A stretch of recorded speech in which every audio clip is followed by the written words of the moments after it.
Hello મારા વહાલા વહાલા વિદ્યાર્થી મિત્રો, કેમ છો? મજામાં? મારું નામ છે ફાલ્ગુન આદ્રોજા, હું રાજકોટથી છું અને તમે જોઈ રહ્યા છો ફિઝિક્સ વિથ ફાલ્ગુન સર. અને વહાલા વિદ્યાર્થી મિત્રો, અત્યારે આપણે જોઈ રહ્યા છીએ ધોરણ 11 ફિઝિક્સ ચેપ્ટર નંબર 15 તરંગો.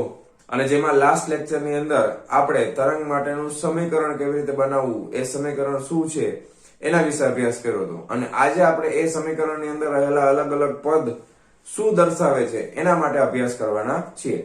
બરાબર? તો લાસ્ટ લેક્ચરને ફરી પાછું રિવાઇઝ કરીએ. તમારા માટે આકૃતિ રાખેલી છે લાસ્ટ લેક્ચર વાળી. થિયરીનું નામ હતું પ્રગામી તરંગમાં સ્થાનાંતર સંબંધ. પ્રગામી એટલે શું? કે જે તરંગ સતત અને સતત માધ્યમમાં આગળ ગતિ કરતું હોય એને પ્રગામી તરંગ કહેવાય. બરાબર છે? હાર્મોનિક તરંગ કોને કહેવાય? કે જે સાઇન અથવા કોસાઇન નું વિધેય હોય એવા તરંગને હાર્મોનિક વિધેય કહેવાય. કે જે તરંગના દરેકે દરેક કણ સરળ આવર્ત ગતિ કરતા હોય એને હાર્મોનિક વિધેય કહેવામાં આવે છે. બરાબર? અને પછી આપણે તરંગનું સમીકરણ યાદ રાખ્યું હતું કે y જેટલું સ્થાનાંતર થાય છે તો એ સ્થાનાંતર કોના ઉપર આધાર રાખે છે? કે એ કણ કયા તરંગ, આખા તરંગમાં એ કણ કઈ જગ્યા ઉપર આવેલો છે એટલે એનું સ્થાન, અને કયા સમયે તમારે કણનું સ્થાનાંતર જોઈએ છે એટલે સમય. એટલે આ બંનેનું વિધેય છે એ શું છે? તો કે સ્થાનાંતર y એ સ્થાન અને સમયનું વિધેય છે. તો એના માટે આવશે સૌથી પહેલા સ્મોલ a sin કે x - ઓમેગા t + y.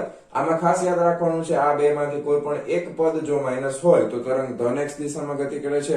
બંને પદ ધન હોય અથવા બંને પદ ઋણ હોય તો તરંગ ઋણ x દિશામાં ગતિ કરે છે. ઓકે, બહુ સરસ, વેરી ગુડ. ઓમેગા છે એને કોણીય આવૃત્તિ કહેવામાં આવે છે. ફાઈ છે એને મૂળ કળા અથવા પ્રારંભિક કળા કહેવામાં આવે છે. t છે એ સમય છે. x છે એ કણનું સ્થાન દર્શાવે છે. k છે એ કોણીય તરંગ સંખ્યા છે. બરાબર? પણ હવે એ બધું શું છે એને આપણે સમજવાનો પ્રયત્ન કરીએ. સ્મોલ a છે એ કંપ વિસ્તાર છે. તો હવે આપણે 15.3.1 આની અંદર આપણે જોવાના છે કંપ વિસ્તાર અને કળા. તો કંપ વિસ્તાર કોને કહેવાય? કળા કોને કહેવાય? બરાબર? તો હવે આપણી પાસે આ સમીકરણ છે. આ સમીકરણમાં sin θ ની કિંમત તમે શું મૂકી શકો? મહત્તમ અને ન્યૂનતમ. તો sin θ ની મહત્તમ કિંમત છે +1. બરાબર ને? sin 90 એટલે +1. અને sin θ ની નેગેટિવમાં ઓછામાં ઓછી કિંમત કેટલી આવે? તો કે -1 આવે. ઓછામાં ઓછી કિંમત કેટલી આવે? -1 આવે. રેડી? તો sin માં -1 અને +1 હોઈ શકે. તો સ્થાનાંતરની મહત્તમ કિંમત +a હોઈ શકે અને સ્થાનાંતરની ન્યૂનતમ કિંમત છે એ -a હોઈ શકે. એટલે આપણે એવું કહી શકાય કે y નું મૂલ્ય +a અને -a ની વચ્ચે બદલાય છે. બરાબર છે? +a અને -a ની વચ્ચે બદલાય છે. કારણ કે sin ની મહત્તમ કિંમત +1, ન્યૂનતમ કિંમત -1. 0 તો થવાનું છે, 0 ન્યૂનતમ નથી, માઇનસમાં જાય ને sin, તો એ -1 છે. તો +1 મૂકશો તો +a આવશે, -1 મૂકશો તો -a આવશે. તો y નું કિંમત એટલે સ્થાનાંતરની કિંમત છે +a અને -a ની વચમાં બદલાય છે. પરંતુ સરળતા માટે આપણે સ્મોલ a છે એ કોઈ પણ ધન અચળાંક લીધેલો હોય છે. સરળતા માટે સ્મોલ a છે અને આપણે કોઈ પણ ધન અચળાંક ધારેલો હોય છે. અને સ્મોલ a બરાબર જ તે શું થાય છે? સ્મોલ a બરાબર જ તે તરંગનો કંપ વિસ્તાર કહેવાય છે. હવે ખાસ એક બીજી વસ્તુ ધ્યાન રાખવાની, કંપ વિસ્તારને આપણે હંમેશા ધન ગણીએ છીએ. તો અહીંયા જે માઇનસ જવાબમાં આવે છે પ્લસ એન્ડ માઇનસ છે, તો માઇનસ શું છે? તો એ સ્થાનાંતર ઋણ હોઈ શકે છે. y જે છે એ સ્થાનાંતર તમારું કેવું હોઈ શકે છે? y સ્થાનાંતર ઋણ હોઈ શકે છે. બરાબર? આટલી વસ્તુ યાદ રાખવાની. કંપ વિસ્તાર ખાલી તમને રકમમાં કંપ વિસ્તાર આપેલો હોય તો કંપ વિસ્તારમાં આપણે સ્મોલ a ની કિંમત હંમેશા ધન લેવાની. પણ તમારું જે આ સ્થાનાંતર છે એ ધન અથવા ઋણ હોઈ શકે છે. કારણ કે +a - a આવવા પાછળનું કારણ આ સાઇન વિધેય છે. સાઇન વિધેયમાં +1 હોઈ શકે અને -1 હોઈ શકે, પણ આપણે સ્મોલ a ની કિંમત હંમેશા કેવી લેવાની? ધન જ લેવાની.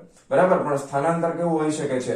ઋણ હોઈ શકે છે. સ્મોલ a ને શું કહેવાય? તરંગનો કંપ વિસ્તાર કહેવામાં આવે છે.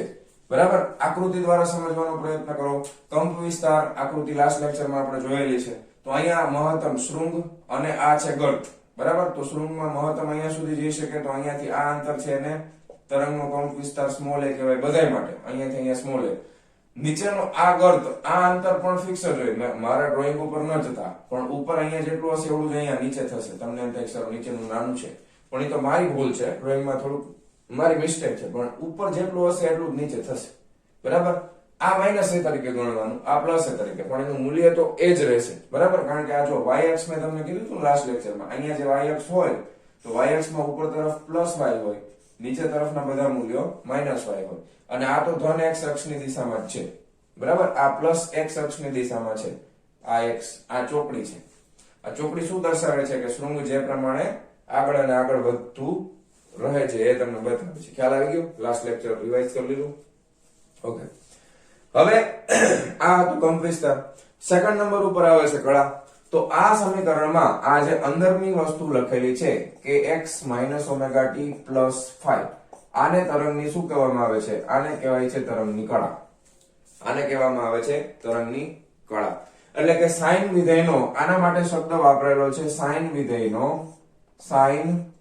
વિધેયનો પૂર્ણાંક ઇંગ્લિશમાં એને કહેવાય આર્ગ્યુમેન્ટ પૂર્ણાંક એટલે ટૂંકમાં તમે સમજો આખે આખો આ ખૂણો દર્શાવે શું દર્શાવે સાઇન માં પાછળ ખૂણો જ આવે ને ખૂણાને ઇંગ્લિશમાં ગુજરાતીમાં આપણે કોણ કહીએ છીએ કોણ તો એના માટેનો શબ્દ છે પૂર્ણાંક આ આખે આખું પદ છે અને સાઇન વિધેયનો શું કહેવાય પૂર્ણાંક ખૂણો દર્શાવવાનો છે એટલા માટે પૂર્ણાંક છે સાઇન વિધેયનો ખૂણો દર્શાવે છે તો આખે આખા પદને કહેવામાં આવે છે તરંગની કળા બરાબર છે આખે આખા પદને કહેવામાં આવે છે તરંગની કળા આમાં કેટલા પદ છે તો કે 3 પદ છે કે x છે ωt છે અને ϕ છે બરાબર છે તો તમારું સ્થાન ફિક્સ થઈ જાય તો x છે એ સ્થાન નક્કી કરશે તો કોઈ પણ સ્થાન હોય અને t છે એ સમય નક્કી કરશે તો કોઈ પણ સમય હોય તો કોઈ પણ પર્ટિક્યુલર સ્થાન પાસે અને કોઈ પર્ટિક્યુલર સમયે તરંગનું સ્થાનાંતર દર્શાવશે શું દર્શાવશે તરંગનું સ્થાનાંતર દર્શાવવાનું છે તો એ કેવી રીતે દર્શાવી શકાય તમારી પાસે x ની કિંમત હોય તમારી પાસે સમયની કિંમત હોય તો કોઈ પણ સ્થાન અને કોઈ પણ સમય તરંગનું શું બતાવે છે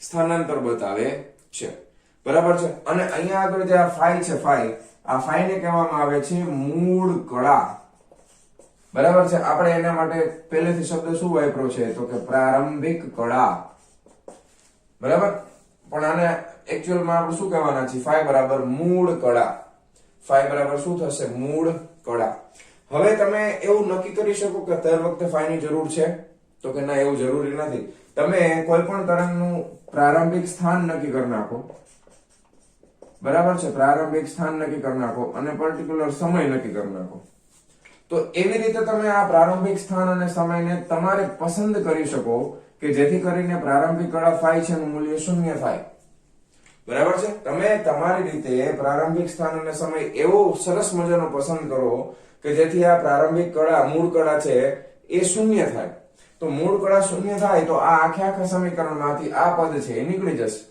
બરાબર છે તો સમીકરણમાં ખાલી વધશે શું તો કે kx - ωt વધશે પણ એનાથી આ સમીકરણની વ્યાપકતામાં કોઈ ફેરફાર થતો નથી એટલે કે આ સમીકરણ પણ સાચું જ છે phi બરાબર 0 મૂકી દેશો તો કળાની અંદર ખાલી kx - ωt આવશે તો આ સમીકરણ પણ વ્યાપકતાની દ્રષ્ટિએ સાચું જ છે કાંઈ ફેર પડતો નથી તો ઘણી વખત આપણે જોશું કે દાખલાની અંદર પ્રારંભિક કળા phi બરાબર 0 આપણે લઈ શકાય કારણ કે એ રીતે આપણે સમય અને પ્રારંભિક સ્થાન નક્કી કરેલું હોય જેથી કરીને પ્રારંભિક કળા કેવી હોય 0 હોઈ શકે તો પહેલી વસ્તુ આપણે આજે શીખા કંપ વિસ્તાર અને કળા કંપ વિસ્તાર એટલે સ્મોલ a પૂર્ણાંક આ આખી કળા છે એમાં આ phi છે એ શું છે મૂળ કળા છે ક્લિયર તો 1 by 1 આપણે જોતા જઈશું પહેલા આટલી વસ્તુ કંપ વિસ્તાર અને કળાની નોટ ડાઉન કરો અને પછી હવે આપણે બીજી ભૌતિક રાશિ વિશે માહિતી મેળવવાના છીએ બરાબર ચાલો જવા દઉં છું ચાલો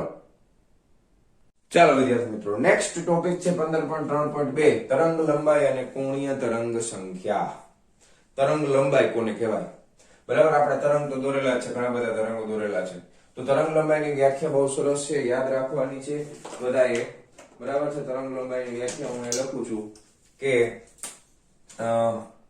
સમાન કળા ધરાવતા બે બિંદુઓ વચ્ચેના લઘુત્તમ અંતરને તે તરંગની તરંગ લંબાઈ કહે છે અને તરંગ લંબાઈની સંજ્ઞા છે લેમ્બડા ગ્રીક લેટર આને કહેવાય લેમ્બડા શું કહેવાય ગ્રીક લેટર લેમ્બડા બરાબર સમાન કળા ધરાવતા બે બિંદુઓ વચ્ચેના લઘુત્તમ અંતરને તે તરંગની તરંગ લંબાઈ કહે છે હવે હું તમને પેલા દોરીને આકૃતિ દોરીને સમજાવું ત્યાં ખાસ ધ્યાનથી સમજજો કેવી રીતે આપણે તરંગ લંબાઈ જોવાની. જો કે તમને બધા હોશિયાર છો, આવડતું જશે તરંગ લંબાઈ, પહેલા પણ શીખી ગયા હોય, બરાબર. આ રીતે આપણે તરંગ દોરી નાખી. તો સમાન કળાવાળા બિંદુઓ એટલે કયા? તો કે મને આ એક પહેલા તો આખું તરંગ આપણે એક તરંગ લઈ લઈએ. આ જેવું તરંગ અહીંયા છે ને એવું જ તરંગ આ છે. આ માસ્ટર કોપી છે, ઝેરોક્સ કોપી છે, આ એની ઝેરોક્સ કોપી છે. આ બધા જેવો ટુકડો આ છે એવા ટુકડા આગળ રિપીટ થયા કરશે, બરાબર. હવે તમને કોઈ પણ અહીંયા ધારો કે કોઈ પણ રેન્ડમલી કોઈ એક બિંદુ આ નક્કી કર્યું, તો જેવું બિંદુ અહીંયા મળશે એવું જ બિંદુ તમને અહીંયા પણ આ તરંગમાં અહીંયા પણ મળશે.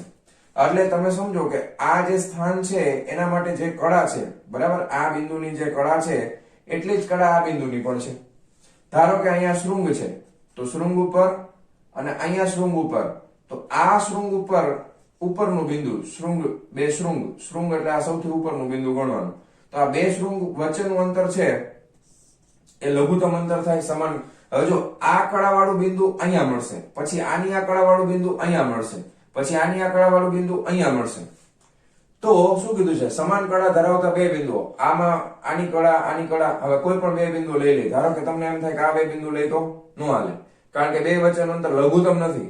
આ સમાન કળાવાળા બે બિંદુઓ વચ્ચેનું લઘુત્તમ અંતર આ થઈ છે, જો આ દેખાય છે. અને એને આપણે કહીએ છીએ તરંગની તરંગ લંબાઈ લેમ્બડા, બરાબર. તો સમાન કળા ધરાવતા બે બિંદુઓ વચ્ચેના, એટલે આ બે બિંદુ કોઈ પણ બે બિંદુ લઈ શકાય જેની કળા સમાન હોય, પણ એમની વચ્ચેનું અંતર કેવું હોવું જોઈએ?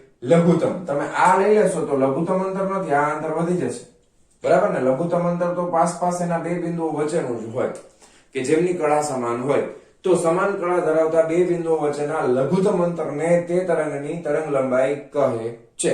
તરંગ લંબાઈની સંજ્ઞા છે લેમ્બડા. જનરલી આપણે તરંગ લંબાઈ માટે શું યુઝ કરીએ છીએ? તો કે જનરલી આપણે સરળતા ખાતર એવું કરીએ છીએ કે કોઈ પણ તરંગ હોય તો એના બે ક્રમિક શૃંગ અથવા તો બે ક્રમિક ગર્ત, બરાબર છે. ગર્ત એટલે આ નીચેનો ભાગ, બરાબર, આ નીચેનો ભાગ, બે ક્રમિક એક પછી બીજું, તો એના વચ્ચેના અંતરને આપણે શું લઈ લઈએ છીએ? તરંગ લંબાઈ લેમ્બડા લઈ લઈએ છીએ, સરળતા ખાતર, બરાબર. તો એ સૌથી ઈઝી પડે. હવે આમાં તમારે ગોતવું અઘરું પડે કે અહીંયાથી અહીંયા, તો પછી એક્ઝેક્ટ આટલું માપ લઈને દોરવું પડે. તો આપણે શું કરીએ છીએ? બે ક્રમિક શૃંગ અથવા બે ક્રમિક ગર્ત વચ્ચેના અંતરને તે તરંગની શું કહેવાય છે? તરંગ લંબાઈ લેમ્બડા કહે છે. પણ સાચી વ્યાખ્યા આ છે: સમાન કળા ધરાવતા બે બિંદુઓ વચ્ચેના લઘુત્તમ અંતરને તે તરંગની તરંગ લંબાઈ કહે છે, લેમ્બડા કહે છે. ખબર પડી ગઈ? સહેલું, એકદમ સિમ્પલ. તરંગ લંબાઈ લેમ્બડા છે. હવે તરંગ લંબાઈનો એકમ શું હોય? તો કે અંતર જ છે ને. અંતર હંમેશા કેમ એસઆઈ સિસ્ટમ પ્રમાણે લ્યો તો એકમ આપણે મીટર લઈએ, પણ તરંગ છે એ ઘણા નાની સાઈઝના પણ હોય. એટલે જનરલી એકમ છે મિલીમીટરમાં હોઈ શકે, સેન્ટીમીટરમાં હોઈ શકે. પછી આપણે 12મા ધોરણની અંદર જ્યારે તરંગ વિશે અભ્યાસ કરશું તો એ તરંગની તરંગ લંબાઈ છે એ એંગસ્ટ્રોમમાં પણ જઈ શકે, એટલે 10⁻10 મીટર થાય. કેટલી થાય? 10 નેનોમીટરમાં હોઈ શકે, 10⁻9 મીટર સુધી લઈ શકાય, 10⁻10 એટલે એંગસ્ટ્રોમ સુધીની પણ હોઈ શકે, બરાબર. તો તરંગ લંબાઈનો એકમ છે મીટર, સેન્ટીમીટર, મિલીમીટર, પણ જનરલી એસઆઈ સિસ્ટમ પ્રમાણે શું લઈએ છીએ? મીટર. અને ખૂબ નાનું તરંગ હોય તો તરંગ લંબાઈનો એકમ નેનોમીટરમાં અથવા તો એંગસ્ટ્રોમમાં લેવામાં આવે છે. ખ્યાલ આવી ગયો? તરંગ લંબાઈ શું છે ખબર પડી ગઈ? રેડી? કોઈ પ્રોબ્લેમ નથી ને? ચાલો હવે આગળ વધીએ. આ ખૂબ અગત્યનું છે, કોણીય તરંગ સંખ્યા, બરાબર, અથવા એનું બીજું નામ છે પ્રસરણ અચળાંક. આનું બીજું નામ છે પ્રસરણ એટલે પ્રોગ્રેસિવ, બરાબર, પ્રસરણ અચળાંક. કોણીય તરંગ સંખ્યા પણ કહેવાય અથવા એને પ્રસરણ અચળાંક પણ કહેવામાં આવે છે. હવે એના માટે શું કરવાનું? તો કે આ સમીકરણની અંદર આપણે યાદચ્છિક રીતે નક્કી કરીએ. ધારો કે આ સમીકરણની અંદર શું કરીએ છીએ આપણે? ધારો કે આપણે એવું નક્કી કરી નાખીએ, પ્રારંભિક કળા φ બરાબર 0 લઈ લઈએ છીએ અને સમય t બરાબર 0 લઈ લઈએ છીએ. તો 0 શૂન્ય સમયે અને પ્રારંભિક કળા શૂન્ય છે, તો સમીકરણ મને શું મળશે? y, બરાબર છે. આ x અને સમય છે શૂન્ય, તો સ્થાનાંતર થશે a sin, ખાલી અંદર શું વધશે? kx વધશે, કારણ કે t તો 0 છે, φ બરાબર 0 છે. ખ્યાલ આવી ગયો? રેડી? આટલું ક્લિયર? હા. હવે ધ્યાનથી સમજજો, બરોબર, પરફેક્ટલી સમજજો. સાઈન નું વિધેય દોરીએ અથવા કોઈ એક તરંગ દોરીએ, એક જ તરંગ આપણે દોરીએ, બરાબર, અથવા હું તમને તરંગ દોરીને સમજાવું છું અને વિધેયના સ્વરૂપમાં પણ સમજાવીશ, બધી રીતે સમજાવીશ. જો અને એક આ ચકેલું દોર નાખીએ તો તમને ખબર છે સાઈન નું મૂલ્ય કેવી રીતે મળે. આ ખૂણો છે ને ખરેખર તો તમને ખબર છે અહીંયા 0 ડિગ્રી હોય, પછી અહીં 90 ડિગ્રી હોય, પછી અહીં 180 ડિગ્રી હોય, પછી 270 ડિગ્રી હોય, પછી પાછા 360 ડિગ્રી હોય. તો અહીંયા તમને ખબર છે sin 0 બરાબર 0 થાય. તો sin 0 બરાબર 0, sin 90 બરાબર શું થાય? ખાલી sin નું આ sin નું ચકેડું દોર્યું છે એવું સમજજો. તો sin 0 બરાબર 0, હવે મૂલ્ય લખું છું. sin 90 બરાબર 1, sin 180 બરાબર ફરી પાછા 0, sin 270 બરાબર -1, sin 360 બરાબર 0. તો sin ના મૂલ્યનું રિપીટેશન વળી પાછું જો અહીંયાથી પાછું +1 0 -1 0 બરાબર, એટલે અહીંયાથી પાછું તમે આ વચમાં -1 તો આવશે, એટલે રિપીટ ક્યારે થાય? કેટલા ડિગ્રીએ રિપીટ થાય છે ખૂણો? તો કે 2 પાઈ, બરાબર ને? એકનું એક મૂલ્ય પાછું ક્યારે આવે? તો કે તમે એમાં 2 પાઈ ઉમેરી દો ને એટલે એકનું એક મૂલ્ય પાછું આવે ફરી પાછું. તો ધારો કે આની જે કિંમત છે sin kx ની, ધારો કે એવું ફિક્સ નથી આ kx એટલે કઈ ખૂણો છે ને એ ધારો 45 ડિગ્રી હોય એવું જરૂરી નથી કે એટલું જ હોય. ધારો કે આપણે એવું માની લઈએ કે આ 45 ડિગ્રી છે, બરાબર, પણ આ 45 ડિગ્રીમાં હું પાછું 2 પાઈ ઉમેરી દઉં એટલે ફરી પાછું અહીંયા આવું તો અહીંયા પાછી કિંમત કેવી આવે? સરખી જ આવે ને? ખ્યાલ આવ્યો? સોરી. તો sin ના મૂલ્યનું રિપીટેશન ક્યારે થાય? કે એમાં તમે 2 પાઈ ઉમેરી દો ને તો ફરી પાછું એકનું એક જ મૂલ્ય આપણને મળે. પણ શું દર ખાલી એક જ 2 પાઈ ઉમેરવાથી મળે? ના, 2 ઉમેરો તોય મળે, 3 ઉમેરો તોય મળે, 4 ઉમેરો તોય મળે. 2 પાઈ ઉમેરવાના. તો 2 પાઈ 1 ગુણ્યા 2 પાઈ ઉમેરો, 2 ગુણ્યા 2 પાઈ ઉમેરો, 3 ગુણ્યા 2 પાઈ ઉમેરો, 4 ગુણ્યા 2 પાઈ ઉમેરો, ગમે એટલા કોઈ અચળ સંખ્યા ગુણ્યા 2 પાઈ ઉમેરો એટલે એકનું એક મૂલ્ય ફરી પાછું આપણને મળશે. તો શું હું આ સમીકરણને આવી રીતે ન લખી શકું? તરત ધ્યાનથી જોજો. a sin kx plus 2n pi લખાય કે નહીં? લખાય કે નહીં? બોલો હા કે ના બોલો. sin 0 લખું, sin 0 લખું, અથવા તો હું sin 360 લખું, લખાય કે નહીં? બેનું મૂલ્ય સરખું થાય કે નહીં? બોલો. sin 0 બરાબર 0, sin 360 બરાબર 0 થાય જ ને, કાંઈ વાંધો નથી. તો આ પણ સરખું છે ને આ પણ, આને આ રીતે પણ લખાય, આ રીતે પણ લખાય, બરાબર. આટલી વસ્તુ મગજમાં ઉતરી ગઈ? હા કે ના બોલો. n શું છે? જ્યાં આગળ n શું છે? કોઈ પણ અચળ સંખ્યા n બરાબર તમે 1 2 3 4 ગમે તે લઈ શકો, બરાબર, પણ પૂર્ણાંક સંખ્યા હોવી જોઈએ, અપૂર્ણાંક ન હાલે. 1 2 3 4 બરાબર, ધન પૂર્ણાંક સંખ્યા તમે કોઈ પણ લઈ શકો છો. જ્યાં n નું મૂલ્ય આ છે.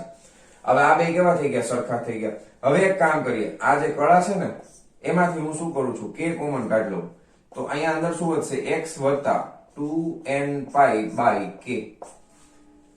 ખ્યાલ આવ્યો? અહીંયા સુધી કોઈ વાંધો? મેં શું કર્યું? ખાલી આમાંથી k કોમન કાઢી લીધો એટલે વધ્યું શું? x plus 2n pi by k. આટલું વધશે. ઓકે. તો હવે તમે જોઈ શકો છો કે તમે આ અંદર આ જે સંખ્યા છે x અને 2n pi by k, તો આ જે સંખ્યા છે ને એમાં x સ્થાન ઉપર હોય અથવા તો x plus 2n pi by k પાસે હોય તો બધા જગ્યાએ મૂલ્ય કેવું આવશે? સમાન આવશે, બરાબર ને? કાં તો x પાસે હોય અથવા x વત્તા 2n pi by k પાસે હોય.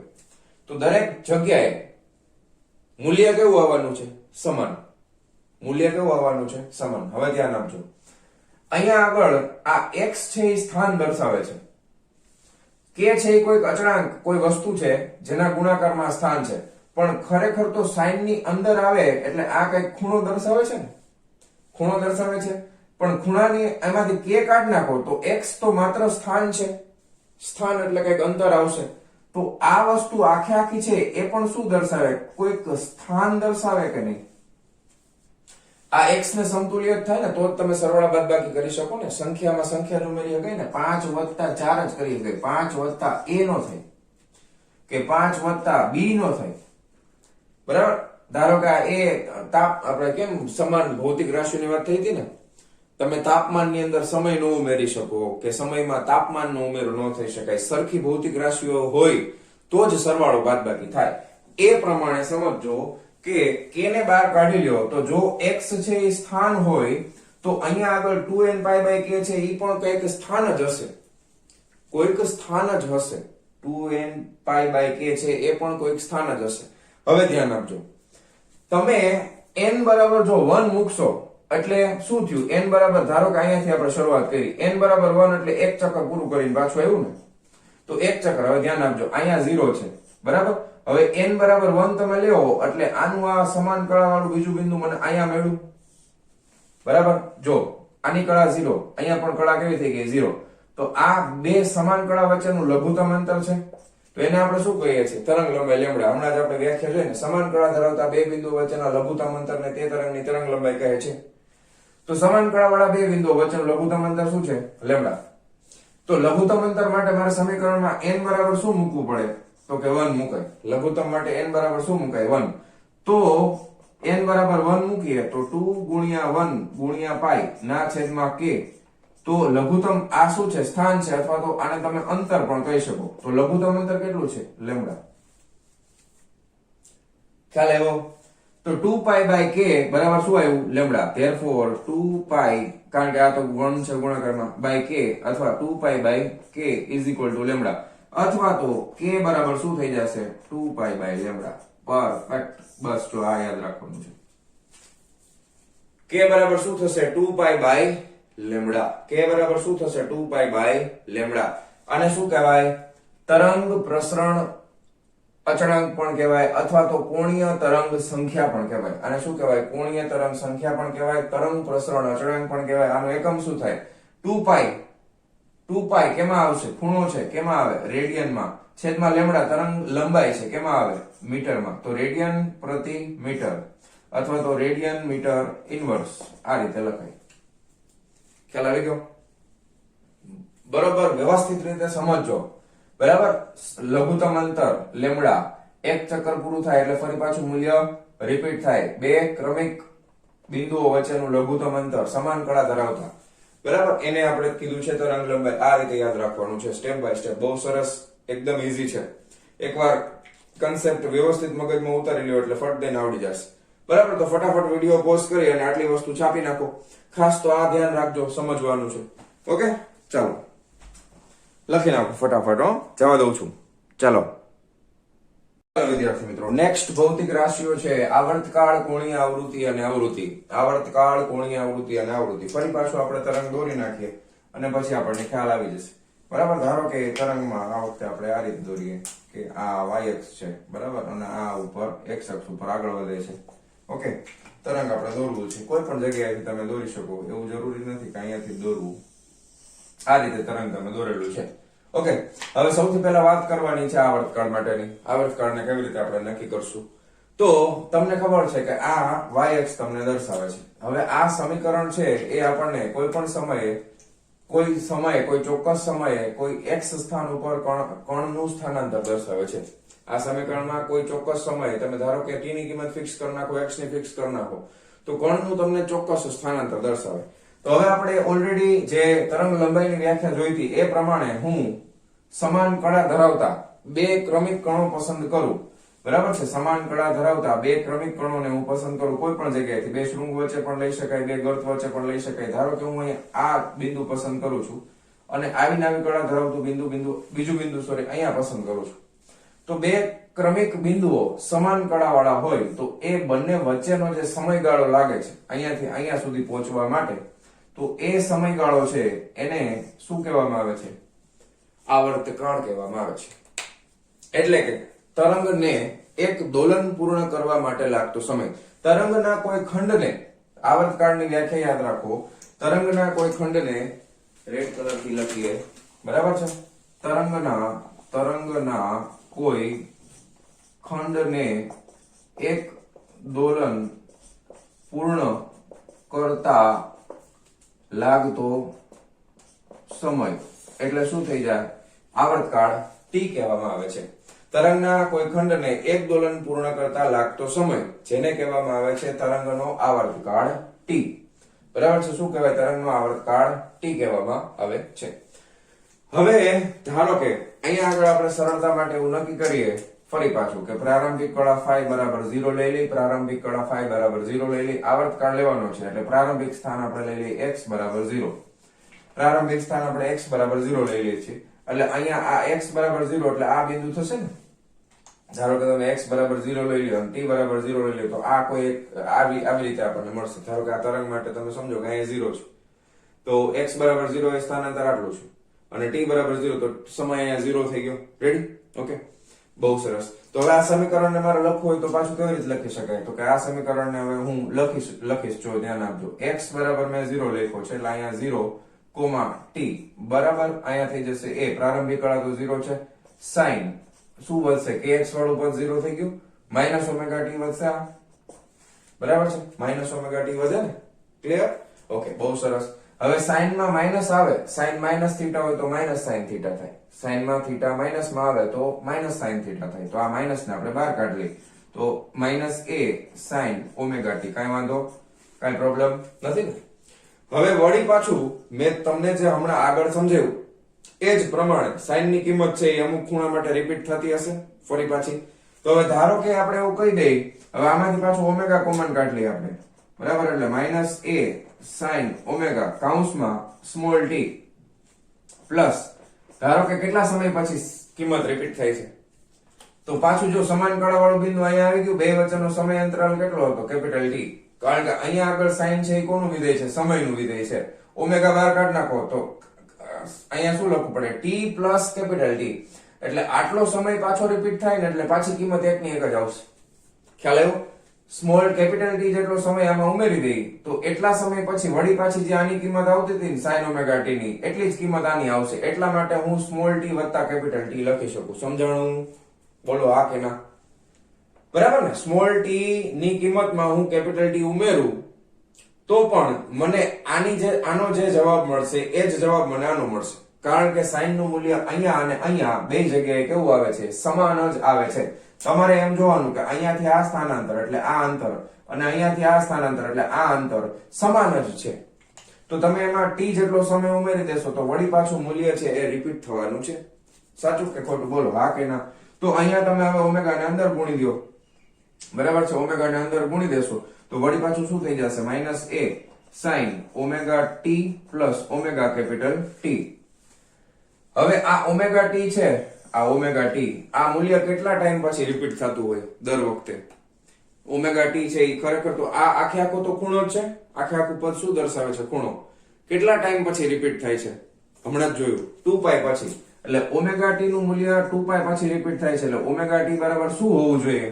2π જ હોવું જોઈએ. શું કામ? કારણ કે 2π થાય પછી જ પાછું રિપીટ થાય છે. તો ઓમેગા t છે એ મૂલ્ય પાછું રિપીટ થયા કરે છે. તો ઓમેગા બરાબર શું મળે? ઓમેગા બરાબર મળશે 2π બાય કેપિટલ T. સમજાણું હા કે ના? ઓમેગા બરાબર 2π બાય કેપિટલ T. ઓમેગાને કહેવામાં આવે છે તરંગની કોણીય આવૃત્તિ. ઓમેગાને કહેવામાં આવે છે તરંગની કોણીય આવૃત્તિ. આને શું કહેવાય? તરંગની કોણીય આવૃત્તિ કહેવામાં આવે છે. એનું એકમ શું થાય? રેડિયન પ્રતિ સેકન્ડ. Radian second inverse. ખ્યાલ આવી ગયો? તો આ આવર્તકાળ એટલે કેપિટલ T થઈ ગયું, કોણીય આવૃત્તિ એટલે ઓમેગા થઈ ગયું બરાબર. અને આવૃત્તિ તમને ખબર જ છે કે તરંગને એક પાછું આવૃત્તિ કોને કહેવાય? એક સેકન્ડમાં થતા દોલનોની સંખ્યા. આવૃત્તિ એટલે શું થશે? એક સેકન્ડમાં થતા દોલનોની સંખ્યાને આવૃત્તિ કહેવામાં આવે છે બરાબર. આવૃત્તિ માટે ટેક્સ્ટ બુક ની અંદર જે સંજ્ઞા વાપરી છે એ મ્યુ વાપરેલી છે. આ રીતે મ્યુ. પણ જનરલી આપણે દાખલા ગણવા માટે જે સંજ્ઞા વાપરશું એ આપણે સ્મોલ f વાપરવાના છીએ. કારણ કે આમાં ઘણી વખત જ્યારે વેગ આવશે ત્યારે વેગ માટે પણ સ્મોલ v સંજ્ઞા વાપરીએ, આના માટે મ્યુ વાપરીએ તો આ બેમાં કન્ફ્યુઝન થાય, બહુ લોચા પડી જાય, ખબર ન પડે કે તમે મ્યુ લખ્યું છે કે v લખ્યું છે.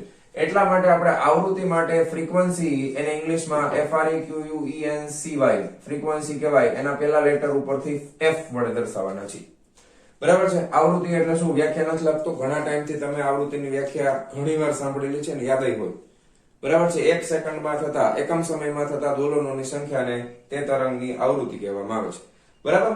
એકમ સમયમાં થતા દોલનોની સંખ્યા. હવે આવૃત્તિને કેના વડે દર્શાવાય? તો કે આવૃત્તિ f બરાબર લખી શકાય 1/t બરાબર. એટલે ઉપર દોલનોની સંખ્યા છેદમાં સમય, દોલનોની સંખ્યા છેદમાં સમય, એટલે f બરાબર તમે 1/t લખી શકો. હવે t ને તમે કરતા બનાવો તો શું લખી શકાય? t ની જગ્યાએ લખી શકો 2π બાય ઓમેગા લખાય. તો છેદનો છેદ અંશમાં વયો જાય તો ઓમેગા વયો જાય ઉપર લખાય ને. તો f બરાબર ઓમેગા બાય 2π લખાય. અથવા તો તમે ડાયરેક્ટ ઓમેગા ને કરતા બનાવો તો શું લખી શકો? 2πf. આમ પણ લખી શકાય. આ પણ સાચું છે. ખ્યાલ આવી ગયો? કઈ વાંધો? કોઈ તકલીફ નહીં ને? તો તરંગનો આવર્તકાળ, કોણીય આવૃત્તિ અને આવૃત્તિ બધી વસ્તુઓ સમજાય કે આવર્તકાળ એટલે જે સમય પછી ફરી પાછું તરંગ પોતાના આકારને રિપીટ કરતું હોય, બરાબર, તો એને કહેવાય તરંગનો આવર્તકાળ અથવા તો એક દોલન પૂર્ણ કરવા માટે લાગતો સમય. કોણીય આવૃત્તિ ઓમેગા બરાબર 2π/t થશે અને આવૃત્તિ એટલે એકમ સમયમાં થતા દોલનોની સંખ્યાને આવૃત્તિ કહેવામાં આવે છે. હવે અત્યાર સુધી જે કંઈ પણ ચર્ચા કરેલી છે એ બધી જ આપણે લંબગત તરંગને ધ્યાનમાં લઈને કરેલી છે. હવે તમને કોક એમ કે ભાઈ સંગત તરંગ માટેનું સમીકરણ આપો. કોના માટેનું આપવાનું છે? સંગત તરંગ માટેનું સમીકરણ આપો. તો હવે અહીંયા સંગત તરંગમાં ખાલી આટલો જ ફેર પડશે, બીજો કઈ ફેર પડશે નહીં. સંગત તરંગ હોય, સંગત તરંગ, તો સંગત તરંગમાં અહીંયા y ની જગ્યાએ s આપણે લખશું, બાકી બધું as it is. બાકી કાંઈ સમીકરણ લખવામાં કાંઈ ફેર પડશે નહીં. આનું આ જ સમીકરણ આવશે, ખાલી y ની જગ્યાએ શું થઈ જશે? s. સંગત તરંગ માટે સંગત એટલે s યાદ રાખો, બસ. સંગત તરંગ માટે s થઈ જશે. ખરેખર શું ફેર પડે છે? લંબગત તરંગમાં કણનું સ્થાનાંતર છે એ y અક્ષ ઉપર થતું હોય, બરાબર. સંગત તરંગમાં કણનું સ્થાનાંતર છે એ તરંગ પ્રસરણની દિશામાં જ થતું હશે, ધ્યાન રાખજો. સંગત તરંગમાં કણનું સ્થાનાંતર ક્યાં થાય? યાદ કરો, ધ્વનિના તરંગો. કણનું સ્થાનાંતર તરંગ પ્રસરણની દિશામાં જ થતું હોય તો એવા તરંગોને સંગત તરંગો કહેવામાં આવે છે. તો એ ડિફરન્સ છે બેમાં, બરાબર. અહીંયા સ્થાનાંતર છે ઈ તરંગનું પ્રસરણ x દિશામાં થાય છે, પણ સ્થાનાંતર y માં. આમાં તરંગ પ્રસરણ x દિશામાં અને સ્થાનાંતર x દિશામાં જ થતું હોય, કાંઈ ફેર પડે નહીં. એટલો ડિફરન્સ છે. બાકી બધી અંદરની ભૌતિક રાશિઓ છે એ બધી જ સરખી છે. સંગત તરંગમાં અને લંબગત તરંગના સમીકરણમાં બીજો કોઈ તફાવત નથી. આપણને ખબર હોવી જોઈએ કે જો સંગત તરંગ છે તો સ્થાનાંતર તરંગ પ્રસરણની દિશામાં, લંબગત તરંગ છે તો સ્થાનાંતર તરંગ પ્રસરણની દિશાને લંબ. ઓકે, ક્લિયર છે આટલી વસ્તુ? તો ફટાફટ આટલી વસ્તુ છાપી મારો અને પછી આગળ વધીએ છીએ, બરાબર. ચાલો લખી નાખો, જવા દઉં છું. ચાલો વિદ્યાર્થી મિત્રો, હવે આપણે જોવાના છીએ એના ઉપર આધારિત, તરંગના સમીકરણ ઉપર આધારિત એક ઉદાહરણનો દાખલો. ઉદાહરણ નંબર 15.2. ટેક્સ્ટ બુક ઓપન રાખજો, આખી રકમ મેં નથી લખેલી, બરાબર છે. શું છે? ફરી પાછું પેજ નંબર 368 ઉપર આવેલું છે. 368 ઉદાહરણ નંબર 15.2 રકમ હું વાંચું છું. એક દોરી પર પ્રસરતું તરંગ y xt બરાબર 0.005 sin 80x - 3t વડે દર્શાવાય છે. આના વડે દર્શાવેલું છે, જેમાં સંખ્યાત્મક અચળાંકો SI એકમોમાં છે. એટલે આ જે છે એ મીટરમાં છે, 0.005 મીટર છે. AC રેડિયન પર મીટર છે. પછી ઓકે 3 રેડિયન પર સેકન્ડ છે. ઓકે, તરંગના કંપ વિસ્તાર, તરંગ લંબાઈ અને આવર્તકાળ અને આવૃત્તિ શોધો. આટલી વસ્તુ ગોતવાની છે. પછી x બરાબર 30 સેન્ટીમીટર અને t બરાબર 20 સેકન્ડ સમયે તરંગનું સ્થાનાંતર y શોધો, બરાબર. બહુ સરસ, વેરી ગુડ. હવે આપણે આ સમીકરણને સીધે સીધું આપણે આની સાથે સરખાવી દેવાનું. y xt કોઈ પણ સમીકરણ આવે એટલે આપણને ખબર જ છે શું આવે? y a sin kx A minus છે તો માઈનસ ઓમેગા t પ્લસ કાઈ છે ને એટલે પૂરું. ફાઈ લખવાની જરૂર નથી. હવે આની હારે સરખાવી દો એટલે સૌથી પહેલું તમને કંપ વિસ્તાર મળી જાય. કંપ વિસ્તાર a બરાબર 0.005 આ એકમ મીટરમાં આપેલો છે. એટલે પહેલા પ્રશ્નનો જવાબ મળી ગયો, બરાબર છે. બહુ સિમ્પલ, ખાલી સરખાવવાનું છે. k, હવે k એટલે તરંગ સંખ્યા. તરંગ સંખ્યા પૂછી નથી એટલે આપણે અહીંયા લખી નાખી. k બરાબર કેટલા થઈ જશે? 80, બરાબર છે. k એટલે કેટલા થઈ જશે? 80. 2π/λ એટલે એકમ શું થઈ જશે? Radian metre inverse. એકમ લખવાનું ખાસ ન ભૂલાય, ધ્યાન આપજો, બરાબર. આ 80 તો k ની કિંમત મળી ગઈ છે, બહુ સરસ. kx - omega t. ઓમેગા તરંગ લંબાઈ, આવર્તકાળ અને આવૃત્તિ. કોણીય આવૃત્તિ નથી પૂછી તો કોણીય આવૃત્તિ અહીંયા લખી નાખી. ઓમેગા બરાબર 3, બરાબર. ઓમેગા બરાબર 3 રેડિયન પર સેકન્ડ. રેડી? એકમ લખવાનો ખાસ ન ભૂલાય, ધ્યાન આપો. હવે આપણે તરંગ લંબાઈ ગોતવાની છે લેમ્ડા. તો k માટેનો સંબંધ આપણને ખબર છે. k બરાબર શું થશે? 2π/λ. k એટલે શું થાય? 2π/λ. તેથી લેમ્ડા બરાબર શું લખી શકાય? 2π/k. વાર્તા પૂરી. 2π એટલે કેટલા થાય? તો કે 3.14, બરાબર. ના છેદમાં k એટલે કેટલા છે? 80 રેડિયન પર મીટર ઇન્વર્સ છે. એટલે આને કરી નાખીએ 40. 3.14 ભાગ્યા 40 છે ને? કેલ્ક્યુલેટર બધાય પાસે. ચલો 3.14 ભાગ્યા 40 કેટલા આવ્યા? 0.0785.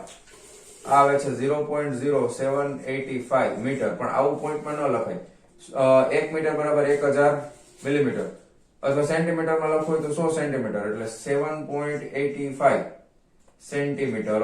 તો તરંગ લંબાઈ આપણને મળી ગઈ 7.85. 1 મીટર બરાબર 100 એટલે મલ્ટીપ્લાઈડ બાય 100 કરી નાખો એટલે કેટલા થઈ જશે? 7.85 સેન્ટીમીટર. રેડી? ક્લિયર છે? કઈ વાંધો તકલીફ નથી ને? 7.85 સેન્ટીમીટર. મિલીમીટરમાં લખવું હોય તો 78.5 મિલીમીટર. કઈ વાંધો નહીં. ચાલો, તો તરંગ લંબાઈ મળી ગઈ. ઓકે. કંપ વિસ્તાર મળી ગયો. ઓકે. હવે આવર્તકાળ જોઈએ છે t. તો ઓમેગા બરાબર આપણને ખબર છે. આવર્તકાળ માટે શું કરશું? આ અહીંયા c, અહીંયા લખી નાખું છું b. આવર્તકાળ માટે ઓમેગા બરાબર 2π/t. તેથી t બરાબર 2π/, બરાબર? 2π/, ઓમેગા તો છે આપણી પાસે. તો 2 ગુણ્યા પાઈ એટલે 3.14 ભાગ્યા 3 કરી નાખો. હાલો ફટાફટ. 3.14 ગુણ્યા 2 બરાબર આટલા ભાગ્યા 3 બરાબર 2.09 એટલે 2.1 લખાય. 2.1 સેકન્ડ બરાબર. આ સેકન્ડ છે. આખું લખવું વળી કહે કે 15 ક્યાંથી આવી ગયું સર? બરાબર. t બરાબર 2.1 સેકન્ડ આવશે. રેડી છે? હા. 2.09. ક્યારેક ટેક્સ્ટ બુક વાળા હે ને હદ કરી નાખી છે. ક્યારેક સલાઈન મેળે છે ને પોઈન્ટ ખસેડે. વાંધો નહીં. 2.09 રાખો કે બસ. ચાલો.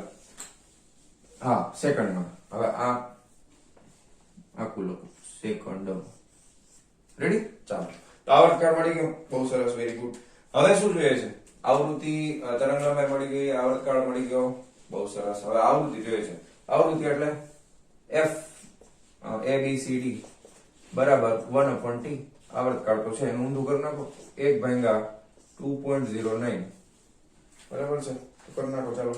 1/2.09 કેટલા એવા? 0.4784. તો 0.4784 હર્ટ્ઝ. એકમ ના ભૂલાય, ખાસ ધ્યાન આપો. આવૃત્તિનો એકમ છે હર્ટ્ઝ. રેડી? તો અહીંયા સુધી ક્લિયર થઈ ગઈ વાર્તા પૂરી.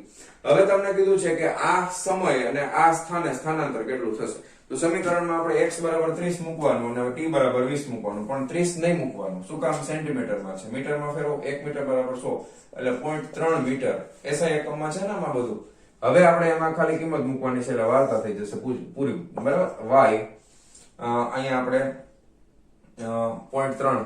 તો અહીંયા y બરાબર 0.3 અને સમય t બરાબર છે 20 સેકન્ડ. તો અહીંયા આપણે આ રીતે લખાય. બરાબર? ઇઝ ઇક્વલ ટુ આ લખતા જઈએ 0.005 sin AC. x એટલે 0.3 એટલે ગુણ્યા 0.3 માઈનસ kx 3 into t એટલે અહીંયા આવશે 20. રેડી? ચાલો, બહુ સરસ. Very good. 0.005 આ થઈ જશે sin બરાબર 8 તેરી 24 માઈનસ 3 દુ 6. ઓહો, માઈનસ માં આવશે. કાંઈ વાંધો નહીં.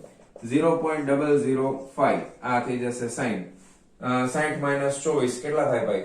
40 માંથી 4 જાય તો 36 થાય ને? એટલે માઈનસ 36 આવ્યું. ઓહો, sin માઈનસ 36 ક્યાં ગોતવા જવું? માઈનસ માં કેવી રીતે ગોતવું? કાંઈ વાંધો નહીં. જો હવે આપણને ખબર છે ને કે sin નું મૂલ્ય કેટલા પછી રિપીટ થાય? 2π પછી રિપીટ થાય. 2π પછી રિપીટ થાય ને એટલે આનું મૂલ્ય છે એમાં હું ગમે એટલા 2π ઉમેરું તો એનું એ જ મૂલ્ય આવે ને? બોલો હા કે ના? બોલો. 2π ઉમેરો તો 12 તેરી 36 થાય અને પાઈ ની કિંમત 3.14 છે. એટલે એક કામ કરીએ આપણે આમાં 12 પાઈ ઉમેરી દઈએ. કેટલા? આ કોમન સેન્સ થી આવેલું છે. ઘણા કહે સાહેબ આવું ક્યાં શીખા આપણે? 12 પાઈ જ કેમ ઉમેરવાના? અહીંયા દેખાય છે 36. પાઈ ની કિંમત 3.14 થાય. 12 આપણે 2 વડે ગુણાકાર કરવો. 2π પાઈમાં ગુણાકાર કરવાનો છે. 2 ના ગુણાંકમાં આપણે લેવાનું છે. 2π છે એની બદલે 4π લઈ શકો, 6π લઈ શકો, 8π લઈ શકો. તો આપણે 12 તેરીને 36 કરી નાખીએ એટલે 12π લઈ લેશું. એટલા માટે 12π એવું છે. કોમન સેન્સ વાપરી છો. વળી ઘણા કે સર એવું કેવી રીતે? પ્લસ 12π કોમન સેન્સ વાપરો. હવે તમારે જસ્ટ ખાલી શું કરવાનું? 12π માઈનસ 36 કરી દેવાનું. એટલે 12 ગુણ્યા પાઈ એટલે 3.14 બરાબર છે. માઈનસ તમે કરો 36 એટલે આવ્યું 1.68 તો 0.005 sin 1.68 બરાબર છે. આ sin 1.68 છે. આ રેડિયનમાં છે.